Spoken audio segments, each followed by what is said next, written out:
Hi everyone, thank you for joining me. As a new member of Picket Fence Studio's design team, I'm excited to be participating in my first release with them. And there is so much to love. This fabulous release has a whole range of products. There's something for everyone. I'm leading with an adorable stamp set. I absolutely love it, Filled to the Brim. I've created a set of mini note cards and envelopes to showcase each of these sweet images. I love having little note cards on hand to send out to my friends. These are designed to fit in an A1 sized envelope, which is 3 5/8 by 5 1/8 inches. I'm creating full watercolor backgrounds on Bristol Smooth cardstock using Picket Fence Studio's watercoloring scene building stencil. Although this is designed for slim lines, it is easily adapted to any size card. The card fronts measure 3 by 4.5 inches, and I'm using a little bit of low-tack purple tape to hold them to the stencil. I'm going to be using a new set of mini ink pads by Ink On 3 called Atelier. These water reactive inks can be used in different ways. I'm choosing a couple of different colors for each of my watercolor backgrounds, and I'm going to use one of my life-changing blender brushes to apply them. For this first background, I'm using a combination of Sweet Petunia Pink with My Jam Purple. Such cute names for these pretty colors. I go back and forth between the colors applying the inks. I use a fairly light pressure and just build up my color slowly. In going between the colors, I simply give my brush a good rub on some paper towel to remove the ink. I hold the blender brush right by its head. I find that gives me better control over the amount of pressure that I'm applying. For the second background, I'm going to use a combination of Bee Sting Yellow and Marigold Orange. As I mentioned earlier, I apply multiple light coats. You can always add more to build up your intensity, but you can't take it away once it's applied. This pretty background is being created with Peacock Blue and Goddess Green. I'm sure I'm not the only one who remembers this old saying, blue and green should never be seen except in a washing machine. Now, who came up with that? I love blue and green together. For the first 3 backgrounds, the stencil was oriented vertically for the single images. This background is going to be for the image of the 3 girls sitting on the couch, and so I've oriented the stencil horizontally.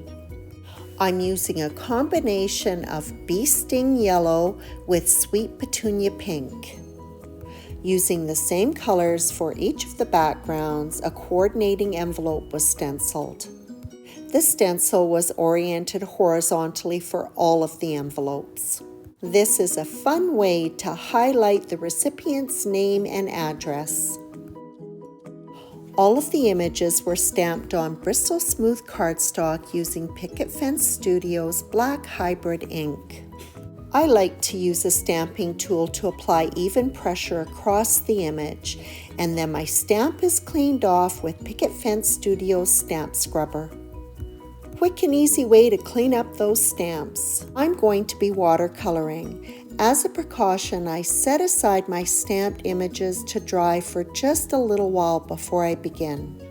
In the meantime, I'm going to mat my card bases with black cardstock that measures 3 1/8 by 4 5/8 inches. To really enhance that watercolor look, I'm going to apply some spatter. I like to use gouache. It is opaque and slightly dimensional. I'm using a fan brush by Picket Fence Studios. It does a great job of applying a fine and even spatter across the panel. The white spatter was subtle and pretty, but once the black goes on, whoa, the panel really comes to life. I'm using the same Atelier inks I used to create the blended backgrounds to watercolor these sweet images. I simply took the ink pad and applied it directly to my glass mat. I prefer to work with a paintbrush, but a watercolor brush pen would work equally as well. To create the skin tone, I mixed a little bit of Twiggy Brown with the Marigold Orange. I didn't want either of those colors to stand out, so I also introduced a little bit of water to keep it toned down. The rest of the coloring was very straightforward. I just applied color. I did a little bit of shading, but not a lot. These sweet girls were fast and easy to paint. And as usual, if you see anything that tickles your fancy, you'll find links to the products that I've used on the description of this YouTube video or on my blog at bonniecarolee.com. This stamp set has a coordinating die set. I'm using a little piece of low-tack purple tape so that my die does not slip out of alignment as it goes through the die cutting machine. If you watch any of my videos, you know that I love dimension and I work with foam a lot. Picket Fence Studios carries foam both in black and white, in rectangular card size panels, and also on huge mega rolls. This foam is thick and dense and has adhesive on both sides, and it die cuts beautifully. So of course I had to die cut the foam for each of these images and stack them, and they look awesome. I already have my order in for the mega roll of both the black and the white foam. I'm just saying, I have to have it. This stamp set comes with a number of sentiments, and I chose a different one for each card. Before doing any stamping, I first laid out the sentiment with the image on the card just to get the layout right. The sentiment was stamped with Picket Fence Studio's black hybrid ink. The bonus of using a stamping platform, I stamped the sentiment twice to really intensify that black and help that sentiment pop. Then I'm ready to attach my card fronts to the card bases. And off comes the backing on the stacked image, and it gets popped onto the card front. Easy as can be, just the way I like it. And now for the finishing touches. For this card and the trio of girls, I'm pulling from a really pretty embellishment set called Honeybees. This is a sweet mix, and of course I have to pull out all the little red clay hearts because they're perfect for these girls. Another beautiful mix on a cloudy day contains these gorgeous pink crystals, which I'm going to incorporate on this card.